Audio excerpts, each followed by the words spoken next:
Sa Halis Handbook, doon ay gipahayag si Dr. Henry Halley. Nga di gyud mahimo nga si Pedro Pangulo.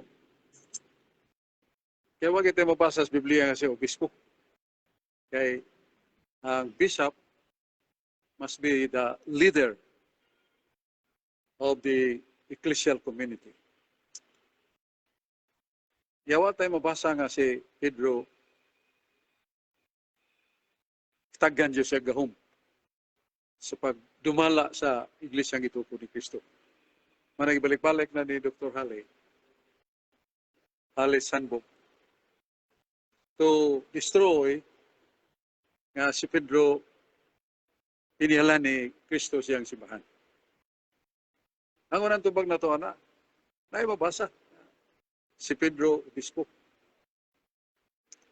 Kaya pagkamatay ni Judas Iscariote, nagpili mga apostoles. Ang napili nila mo si San Matias. Niya, gingon nga si San Matias,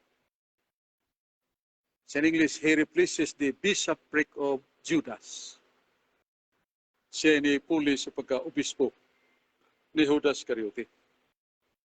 Na sa buhat 1:20. Muna nga if Judas Iscariot was really a bishop, so much more the chosen by Christ, that was Saint Peter.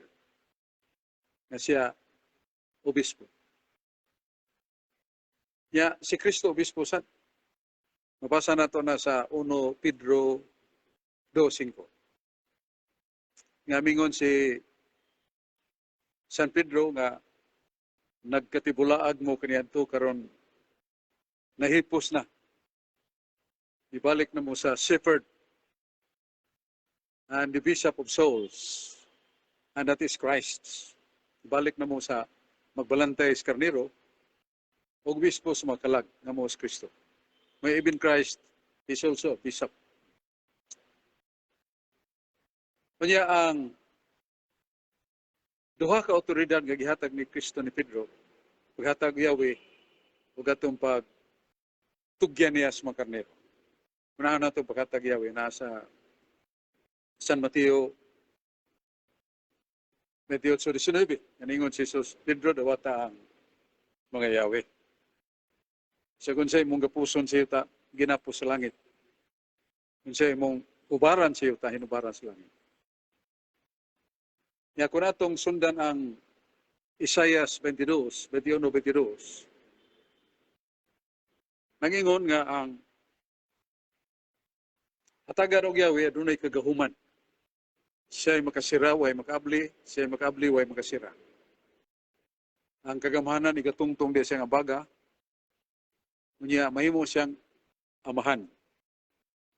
Mahimo siyang pangulo sa iglesia sa Judea. So the church, the house in Judea, siya ay pangulo. Niya amahan. So di modo si Pedro specifically giklaro nga doon na siya kagahuman. Pagsira o pag-ablit sa pultahan sa langit. Kay keys of the kingdom. Kanya ang kaduha nga paghatag ni Kristo ni Pedro otoridad. Kato nangutan na San Pedro, ipangutan na si San Pedro, nangutan na si Jesus. Nahigugma ba ikaw kanako Pedro? Kapag si Pedro, Ginoo, nahigugma ko nito.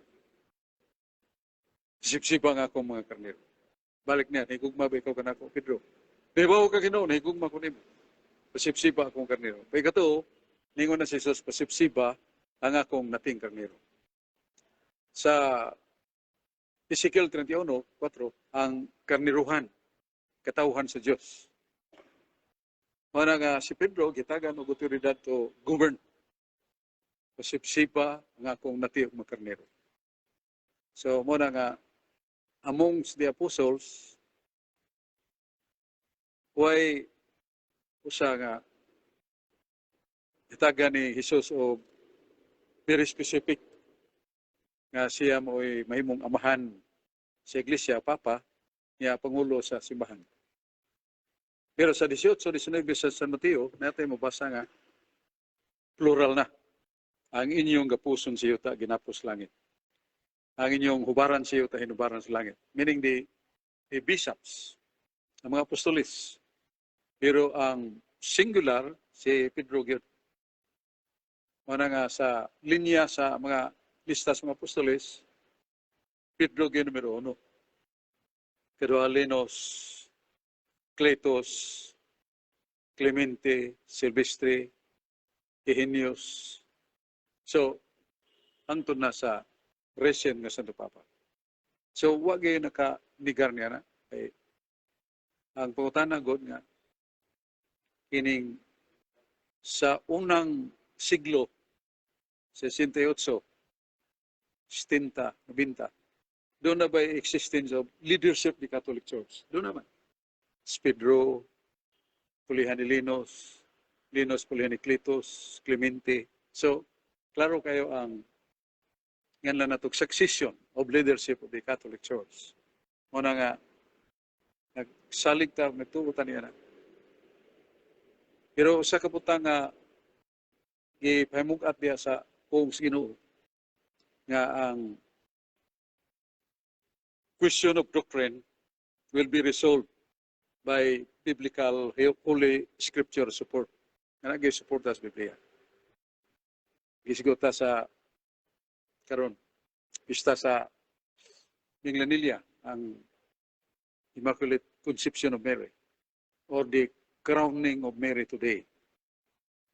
Nakita siya nga niyang gipurong-purungan sa 12 ka mga bituon na simbolo sa 12 ka patriarka. Ya 12 ka bituon simbolo sa 12 ka apostoles. Manang lingon kay na wag gyud ka irog niya na nga laing relihiyon. Hindi siya sila maka-counter offer nato nga doon na sila succession of leaders. Ya muatra sila taas pang panahon. Okay. Ang 1517 may pagtukod ni Martin Luther sa iyang kinuhuan niya una pa niya may lain nga nagtukod og sama kalig-on sa the Church of Reformation or Lutheran Church. Pero uhay na kay 1517. Muna nga all the rest of other religions sugod ni Martin Luther. So dili sila mahimong tinuod ng iglesia. Muna nga kita mga Katoliko, Catholic Faith Defender, we shall continue our mission to defend the faith, and we have the strong trust that the Lord God Jesus abiding with us. Muna nga dili ta mahadlok o naay pasalig sa atong kaluwasan. Muna pabilin ta nga Catholic faith always defender of the Word of God. Sa muna nga atong tema karong gabi na kay tanaw kung iog maging langit, doon na mo kuno'y bagyo. Manalil na mo daan ito pabuton ng bagyo kay masig yano niya tas baha di asa. Bueno, ang baha diri sa padung to sa Lisay ang kinasangan. Sak. Pagabot sa Bulacau, diya nasa kanang PLDT, diya sa bunok. Muna nga maginahinay ta para nga ilita mabtan gyud sa uwan. Nya salamat yung tanan niya kining Brad Adam, si Brad, si Crispin Tangpos, niya mas si Jeffrey Quillosa, si Yunando Mangit-ngit, Jong Chua, si Ernea, John, si Isaal, si John Tiro. Bilin tagadot ka natin yung conversation. Okay? Singalan samahan, sana, Espiritu Santo, Amen.